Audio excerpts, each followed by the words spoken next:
आज के दिन में रावलपिंडी के अंदर 20 नए केसेस जो हैं वो तशखीस किए। 20 नए केसेस जो हैं उनकी तशखीस हुई है। अब मैं आपको सिर्फ ये बताना चाहती हूँ कि पिछले साल, इस पूरे साल के अंदर आपको पता है एक हमारा लंबा चौड़ा सिलसिला रहा है। पिंडी में, रावलपिंडी के अंदर ये मेरे पास जो पेशेंट्स का बर्डन है ये बताया गया है। पहली वेव के अंदर हमारे पास 2536 केसेस आए थे कंफर्म्ड, जिनका इलाज किया गया।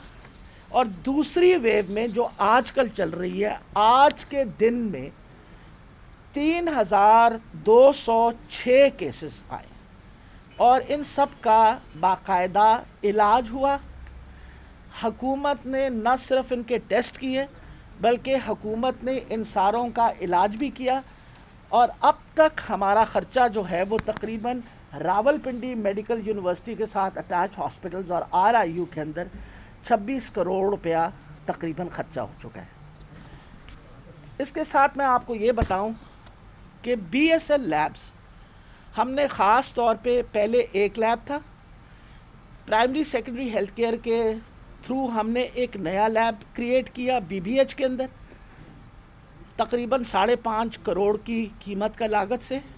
और आज के दिन में अगर आप देखें तो पिंडी के अंदर इंडिपेंडेंटली, पहले हम नेशनल इंस्टीट्यूट ऑफ हेल्थ को अपने टेस्ट भेजते थे, अब हम इंडिपेंडेंटली 300 टेस्ट से लेके 400 टेस्ट रोज़ाना कर सकते हैं।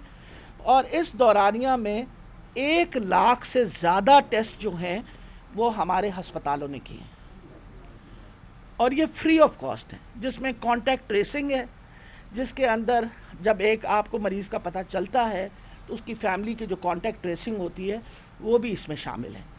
तो मैं ख़ास तौर पे जो हमारी टीम है यहाँ, उनको मुबारकबाद पेश करना चाहती हूँ कि इतने मुश्किल हालात में इस सेकेंड वेव के अंदर इन्होंने अपने हस्पताल बंद नहीं होने दिए। अल्हम्दुलिल्लाह हमने अपना रूटीन का काम, आउटडोर का काम, इमरजेंसी ऑपरेशंस, इलेक्टिव सर्जिक्स, सारी जो हैं पिंडी के हस्पतालों में, सवाए नेचुरली RIU के अंदर इसलिए नहीं हुई कि RIU हमने मखसूस किया हुआ था। RIU में इंशाल्लाह ये सेकंड वेव ख़त्म होते सारी हम इस पोजीशन में हैं कि 15 डेज़ ये अस्पताल फाल हो जाएगा। इसको मुकम्मल करने के लिए बजट दे दिया गया है, इस वक्त काम जारी है और इंशाल्लाह 30 हमारी जो मशीनें हैं, डायलिसिस मशीन्स, वो सेटअप हो गई हैं। हम इंशाल्लाह जब इस पेंडेमिक से निकलेंगे तो ये हस्पताल मुकम्मल तौर पे फाल कर देंगे, ताकि जो गुर्दे की तकलीफ़ है उसके लिए मरीज़ों के लिए जो हस्पताल बनाया गया था उनको इसकी सारी सहूलत मिले। इसके अलावा मैं ये बताना चाहती हूँ कि रावलपिंडी डिवीज़न को प्राइम मिनिस्टर की जो विज़न है और जो उस्मान बुज़दार साहब की विज़न है कि हमने सेहत की बेहतर से बेहतर सहूलतें देनी है, तो मैं आपको बताती चली जाऊँ कि रावलपिंडी डिवीज़न में डिस्ट्रिक्ट हेडक्वार्टर अस्पताल चकवाल 500 बेडेड, आज से हफ्ता पहले प्राइम मिनिस्टर साहब ने बाकायदा उसकी अनाउंसमेंट कर दी। PC1 तैयार है, अब इंशाल्लाह उसकी ग्राउंड ब्रेकिंग अगले 1.5 महीने के अंदर हो। मदर एंड चाइल्ड हॉस्पिटल अटक, नर्सिंग स्कूल एंड कॉलेज अटक। जो सबसे अहम चीज़ है कि पहली दफ़ा जो दी जा रही है वो आप ये ज़रूर गौर फरमाइएगा, ये PC1 फॉर्म तैयार हो गया है। पहला डेंटल कॉलेज इंशाल्लाह वजूद में आएगा इसी साल में, पहला डेंटल कॉलेज इस डिवीज़न का, यानी इस इलाके के अंदर पहला पब्लिक सेक्टर का डेंटल कॉलेज जो है वो इंशाल्लाह वजूद में आएगा। और हम ये चाहते हैं कि ये सारी सहूलतें जो हैं इस इलाके के लोगों को, और ये डेंटल कॉलेज नेचुरली स्पेशलाइज्ड होगा तो हम अपने सारे इलाके को ये सहूलत यहाँ दे सकते हैं। शामली सैनिटोरियम, आपको पता है हॉस्पिटल था जो TB کا ہسپتال تھا. پہلے صرف ٹی بی کے مریضوں کو دیکھا جاتا تھا وہاں، لیکن اب کیونکہ جو نیا طریقہ ہے اس میں ٹی بی کے مریضوں کو آؤٹ ڈور میں ٹریٹ کیا جاتا ہے، اس ہسپتال کو جنرل ہسپتال میں ہم کنورٹ کر رہے ہیں. وہ راولپنڈی میڈیکل یونیورسٹی کے نیچے کام کرے گا. اس کے لیے پیسے جو ہیں دیے جا رہے ہیں اس کو اپ گریڈیشن کے لیے. انشاءاللہ ہم امید رکھتے ہیں کہ اسی مالی سال کے اندر وہ ہسپتال جو ہے وہ بھی اپ گریڈ ہو کے کام کرنا شروع کر دے گا. آج کے دن میں ایک اچھی اور میں خبر دینا چاہوں گی. تھیلیسیمیا کے بچوں کی ٹریٹمنٹ کے لیے 15 بیڈز جو ہیں وہ راولپنڈی میڈیکل یونیورسٹی نے between Holy Family and B B H 15 beds مخصوص کر دیے ہیں تاکہ تھیلیسیمیا کے بچے اپنی بلڈ ٹرانسفیوژن، اور اگلے 15 دن کے اندر یہ سہولت جو ہے ان بچوں کے لیے موجود ہوگی. وہ اپنا پراپر آ کے اپنا بلڈ ٹرانسفیوژن کروا سکتے ہیں یہاں سے، اور اس کے علاوہ جو چیلیشن تھیراپی ہے وہ بھی انشاءاللہ ان کو دی جائے گی. اس کے علاوہ میں یہ بتاتی چلی جاؤں آپ کو کہ راولپنڈی میڈیکل یونیورسٹی نے ماشاءاللہ وہ کہاں آپ کا جو آپ نے جو ریسرچ کا سارا وہ کیا، مجھے ان کو مبارک دینا چاہیے کہ راولپنڈی میڈیکل یونیورسٹی نے کووڈ کے اوپر ایک پورا جرنل نکالا ہے. اس کا جرنل نکالنا بڑا ضروری ہوتا ہے کیونکہ یونیورسٹی ذمہ وار ہوتی ہے ریسرچ کی، اور میں نے اپنی ساری یونیورسٹیز کو کہا تھا کہ ہم اپنی انڈیجنس ریسرچ جتنی کر سکتے ہیں ہمیں کرنی چاہیے. ہمیں پتہ چلنا چاہیے کہ ہم اپنے مریضوں کو کس طرح مینج کیا ہے، ہماری سکسیس سٹوریز کیا تھیں. اور الحمدللہ میں بڑی خوش ہوں اور ان کو مبارکباد پیش کرتی ہوں کہ ایک پورا جرنل جو ہے وہ کووڈ-19 کے اوپر آرٹیکلز جو ہمارے پروفیسرز نے، ہمارے ریسرچرز نے، ہمارے ایسوسیٹ پروفیسرز نے لکھے وہ اس کے اندر پرنٹ ہو گئے. تو میں یہ بتانا چاہ رہی تھی کہ اللہ نے ایک وبا تو بھیجی، بہت مشکل وقت ہے. ہم اس مشکل وقت میں سے اللہ تعالیٰ خیر رکھے، خدا کرے کہ آسان طریقے سے جیسے پہلے نکلے ہیں انشاءاللہ اب بھی نکلیں گے. سہولت جہاں تک کنسرنڈ ہے، آج کے دن کے اندر آپ اگر پوچھنا چاہتے ہیں کہ ہمارے پاس کتنے مریض داخل ہیں تو میں یہ بتاتی چلی جاؤں ٹوٹل پیشنٹ جو ہمارے پاس داخل ہیں سارے ہسپتالوں میں وہ 87 ہیں. 87 جی میں پنڈی کی، آج میں پنڈی کی بات کر رہی ہوں. 87 مریض اس وقت ہمارے راولپنڈی میں داخل ہیں جس کے اندر 38 اس ہسپتال میں ہیں. الحمدللہ ان میں سے صرف 4 مریض وینٹیلیٹرز پہ ہیں اور اس وقت 68 مریض جو ہیں وہ آکسیجن ڈپینڈنٹ ہیں، اور اس وقت سارے مریض اس وقت تک ابھی تک سٹیبل ہیں. تو میں یہ ساری چیزیں آپ کے سامنے اس لیے رکھ رہی ہوں کہ ہمارے ڈپارٹمنٹ نے اور جس طرح محنت کی ہے راولپنڈی میڈیکل یونیورسٹی نے، میں ان کو مبارکباد پیش کرتی ہوں. ان کے سارے ڈاکٹرز، ان کی نرسز، ان کا پیرامیڈیکل سٹاف، انہوں نے بہت محنت کی اور اللہ تعالیٰ خیر رکھے. انشاءاللہ آپ لوگوں کی سپورٹ کے ساتھ ہماری پوری کوشش ہے کہ اس وبا میں سے ہم آسان طریقے سے نکلیں اور تاکہ ہم واپس بیک ٹو نارمل جائیں. کوئی سوال ہے تو اچھا ایک ون ایٹ اے ٹائم. جو نئی قسم آئی ہے جی اس کے حوالے سے بتائیے گا کہ لوگوں کو بڑی تشویش ہے کہ اس کی علامات کیا ہیں، پاکستان میں اس کے کتنے مریض ہیں اور اس کے حوالے سے کیا اقدامات کر رہی ہے گورنمنٹ. دوسرا ساتھ یہ ایڈ کیجیے گا کہ جتنے ڈاکٹرس اور پیرامیڈکس کورونا سے متاثر ہوئے ہیں ان کی تعداد بتائیے گا، ان کو کمپنسیٹ کتنوں کو کیا گیا اور کتنے رہے. دیکھیں جی، جہاں تک انتقال کیے تھے جو ڈاکٹرز وہ 11 ڈاکٹرز تھے، ان سب کو کمپنسیشن دے دی گئی ہے. ہم نے یہاں جتنا اپنا عملہ رکھا تھا، جو پہلی ویو تھی اس کی ساری آنریریم بھی سب ڈاکٹرز کو ایکسٹرا مل چکا ہے، سارے ڈاکٹرز کو ایکسٹرا آنریریم، نرسز کو مل چکا ہے. آگے آ گیا جہاں تک آپ نئے اسٹرین کی بات کر رہے ہیں جو یو کے کا اسٹرین ہے. 4 مریض پکے جو تشخیص ہوئے ہیں وہ سندھ سے ہوئے. 4 مریض مشکوک جو ان کی رپورٹ جو ہے اور ان کا جو سارا ٹیسٹ ہے وہ نیشنل انسٹیٹیوٹ آف ہیلتھ کو بھیج دیا گیا ہے.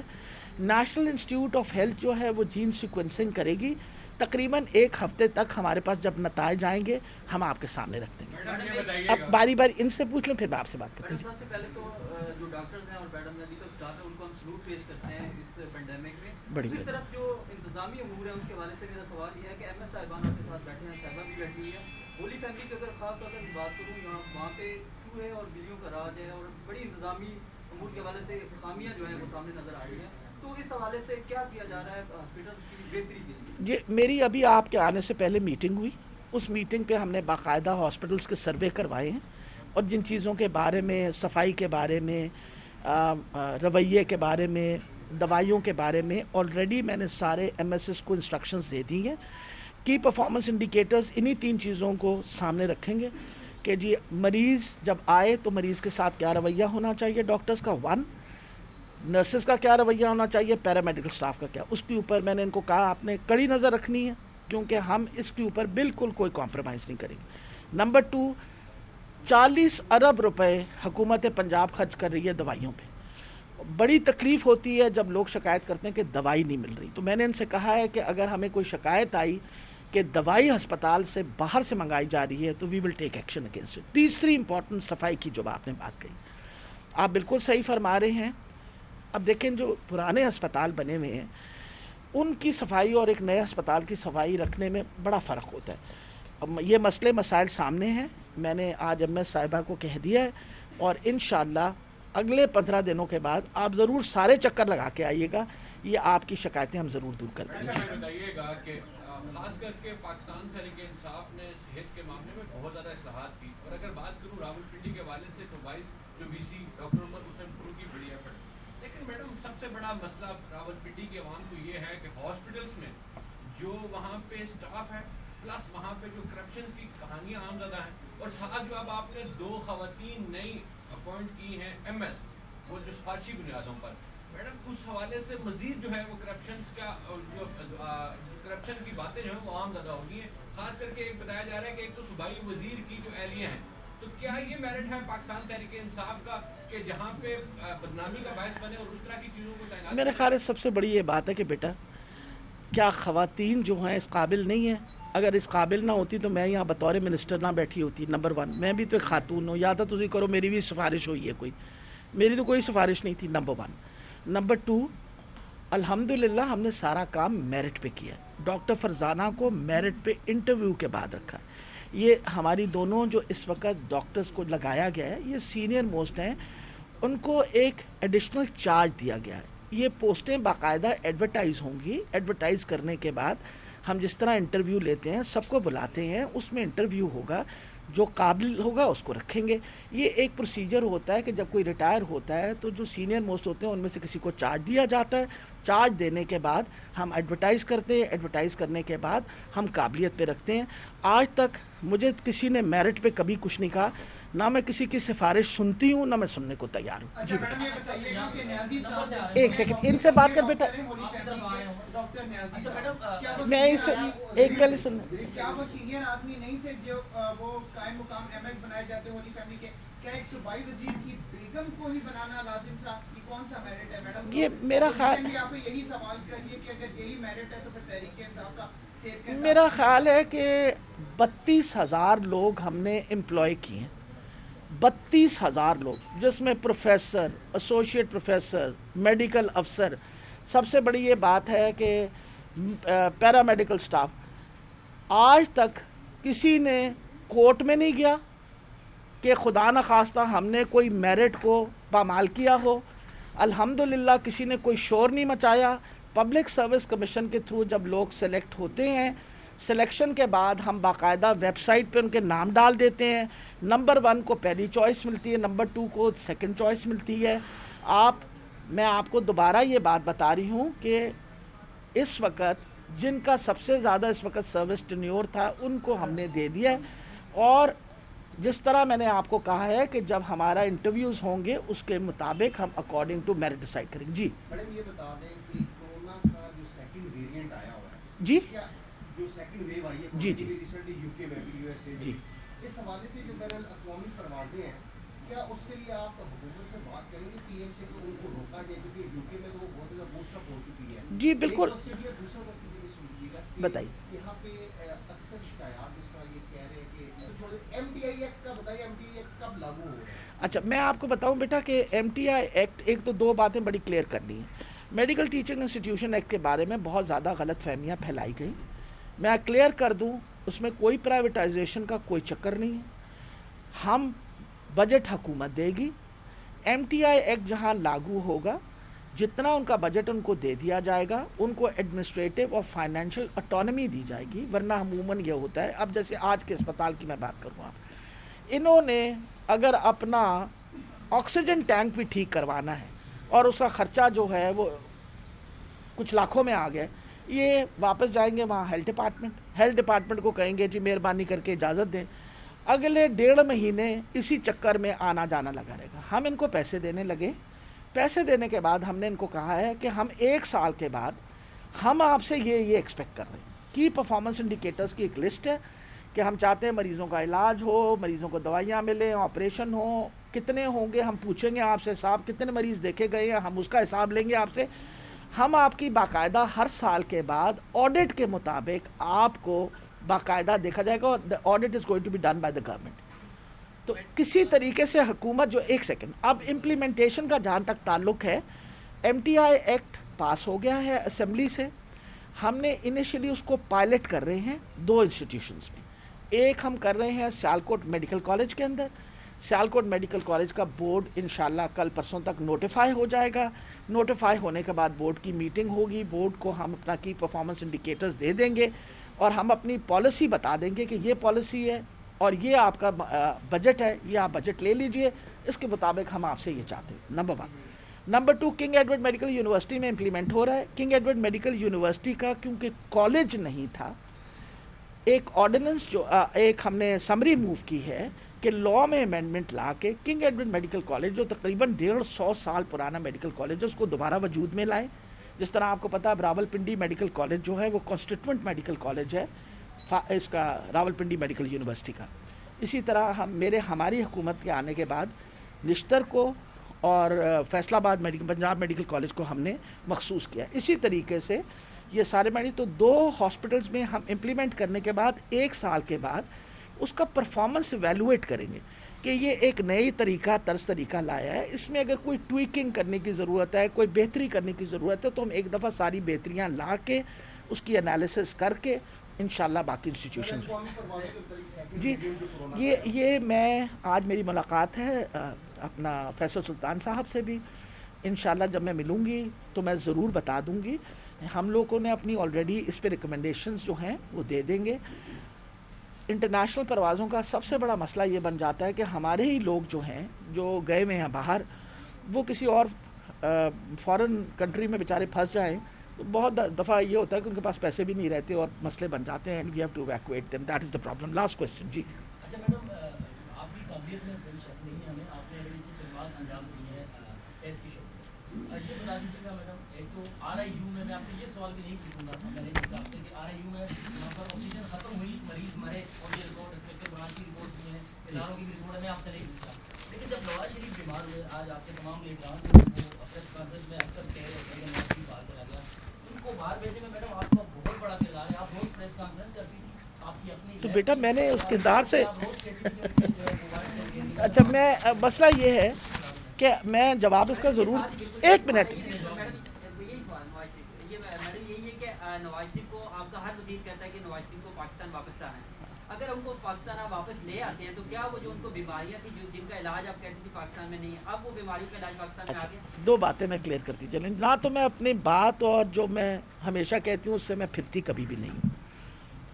जब वो हमारे पास अस्पताल में आए, उनका प्लेटलेट काउंट बहुत लो था। उस प्लेटलेट काउंट को हमें शक पड़ा कि उनको और इडियोपैथिक थ्रोम्बोसाइटोपेनिक पर्परा है। उसकी कंफर्मेशन के लिए एक बोर्ड बनाया गया उनकी बाकी बीमारियों के लिए, जिसमें 12 लोग मौजूद थे, सीनियर प्रोफेसर, जिसमें हमने हीमाटोलॉजिस्ट रखे, जिसके अंदर हमने यूरोलॉजिस्ट रखे, जिसमें कार्डियोलॉजिस्ट थे। हर स्पेशलिटी का इसलिए बंदा रखा कि उनके मल्टीपल प्रॉब्लम्स थे। उस बोर्ड को कहा कि इसकी तशखीस करें, तशखीस कंफर्म हुई, थ्रोम्बोसाइटोपेनिक पर्परा जो है डायग्नोज हुआ, उनका ट्रीटमेंट उसके मुताबिक शुरू हो गया। मैं उनके पास खुद गई और आपको पता है मैं उनसे मिलने के बाद उनसे पूछा कि आप बाहर से कोई मुआलिज बुलाना चाहते हैं? साहब ने, दोनों ने मुझे कहा है कि we can get them over, ताकि आप अगर सेटिस्फाई होते हैं। उन्होंने कहा जी मैं यहाँ के ट्रीटमेंट के साथ सेटिस्फाइड हूँ, मेरा डॉक्टर्स बहुत ज़्यादा अच्छा ख्याल रख रहे हैं। ये मेरे साथ पर्सनली बात हुई, यही बात बाहर आके मैंने की। मकसद ये था कि जो उनका प्लेटलेट का प्रॉब्लम था उसकी हमने सही तशखीस की थी, और तशखीस करने के बाद उसका सही इलाज हुआ। 2 मसले बने, उसमें 2 मसले ये थे, वो पुराने दिल के मरीज़ थे 2003 में, फिर उसके बाद 2015 के अंदर आपको पता है वो इंग्लैंड जाके उनकी सर्जरी वगैरह हुई। उस सर्जरी के दौरानिया में जो भी कॉम्प्लिकेशंस हुई, वो कहते थे, जब मैंने उनसे पूछा कि आपका हमने CT स्कैन और ये करना है, तो उन्होंने कहा मैं अपने पर्सनल मुआलिज से बात करके आपको बताऊंगा। ठीक है जी। अब उसके बाद ये हुआ कि जब वो हमारे पास से 14 दिन के बाद एक बेहतर हालत में घर वापस गए हैं, बल्कि घर नहीं गए, वो शरीफ सिटी हॉस्पिटल, तो उन्होंने अपनी एक अर्जी दे दी कि जी मैं अपना मज़ीद आगे का जो इलाज है, तो फॉर एग्ज़ाम्पल एक जेनेटिक टेस्ट था, हमने कहा था कि एक आपका बोन मैरो हम करना चाहेंगे, एक जेनेटिक टेस्ट करना चाहेंगे, उसके लिए भी उन्होंने नहीं एग्री किया, CT स्कैन के लिए भी नहीं एग्री किया। जब वो वहाँ गए हैं, उन्होंने जाके अर्जी जो है वो कोर्ट में दी। अब देखें मसला ये है कि he is diabetic and an old patient of heart, ये बारे तो किसी से छुपी भी बात नहीं है। कार्डियक कैथेटराइजेशन का जिक्र था, वो कहते थे मैंने कार्डियक कैथेटराइजेशन वहाँ करवानी है। हमदर्दी के तौर पे, इंसानी हमदर्दी के तौर पे हमारे बोर्ड ने भी खड़े होकर सारी जो बातें बताई, उनको कोर्ट ने इजाज़त दी बेल के ऊपर कि वो तशरीफ़ ले जाए। हमें ये अंडरस्टैंडिंग देगी गई कि उनकी बेल की तौसीह तब होगी जब हम रिपोर्टें देंगे, उनको हमारा बोर्ड देगा। हमने अपने बोर्ड की ड्यूटी लगाई और उनको रिक्वेस्ट की थी कि आप हर महीने अपनी रिपोर्ट्स भेजें। उन्होंने रिपोर्ट्स डिले की। पहली रिपोर्ट हमारे पास 24 दिसंबर को आई, 2019 की बात मैं कर रही हूँ। उसके बाद एक सेकंड मैं आपको मुकम्मल, जिसले बंदा सच बोलता है ना उन्होंने हर गल याद होती है तो तरीका भी याद होंगी ने, याद रखना। जब मैंने जनवरी के अंदर दोबारा हमें रिपोर्टें देर से आई, तो मैंने खुद टेलीफोन किया उनके मालिज को। मैंने कहा डॉक्टर साहब, डॉक्टर अदनान से बात की, मैंने कहा डॉक्टर साहब हमें आप डिटेल्ड रिपोर्ट भेजें, क्योंकि आप हमें अगर डिटेल्ड रिपोर्ट भेजेंगे तो इनकी तौसीह होगी, इनकी बेल में तौसीह होगी। आप डिटेल्ड रिपोर्ट नहीं भेजेंगे हमारे लिए बहुत मुश्किल काम होगा। आप मुझे बताएं कि अगर इंसानी हमदर्दी नहीं थी तो और क्या था? मैं अगर खुद फ़ोन करके कह रही हूँ, उसके बावजूद उन्होंने नहीं दिया, तो फिर तो हमें नीयत पर शक होना शुरू हो गया। फिर सबसे बड़ी ये बात है कि जब उनका कार्डियक कैथेटराइजेशन का वक्त 26 फरवरी का तय हुआ, तो उन्होंने उससे इनकारी कर दी। उन्होंने इनकारी इस बात पे कर दी कि मेरी बेटी जो है जब तक नहीं आएगी मैंने। तो अब आप बताइए, ये सारी बातें सब सोच के तो मुझे तो बड़ी तकलीफ़ हुई। यानी एक तरफ आप लोगों से सुनती हूँ मैं बातें, एक तरफ मेरी पार्टी भी मुझे नाराज़ होती है। एंड ऑफ द डे एक बंदा जो अपने आप को लीडर कहता है इस मुल्क का, प्राइम मिनिस्टर रह चुका है 3 दफ़ा। अरे मैं तो अपनी मुंह जुबानी बात पे कमिटमेंट पे खड़ी होती हूँ, आप भी तो खड़े रहिए। You should have stood up to your commitment. वजह यह है, मकसद आपने अगर इस मुल्क के लीडर बनना है तो इस मुल्क की कोर्ट फेस करेंगे, आप इसी मुल्क की कोर्ट्स फेस करेंगे, और जो कोर्ट ने सज़ा दी है वो आपने भुगतनी है। तो आपको तो यहाँ वापस आना चाहिए। अगर आपकी तबीयत अब हशाश बशाश हो गई है और बहुत बेहतर है तो मेहरबानी करके आप वापस तशरीफ़ लाएं। अब मुझे तो नहीं पता, मैं तो वहाँ इंग्लैंड में नहीं हूँ कि आया उनका इलाज हुआ नहीं हुआ, ये तो कोई हमें ख़बर देगा तो उसके मुताबिक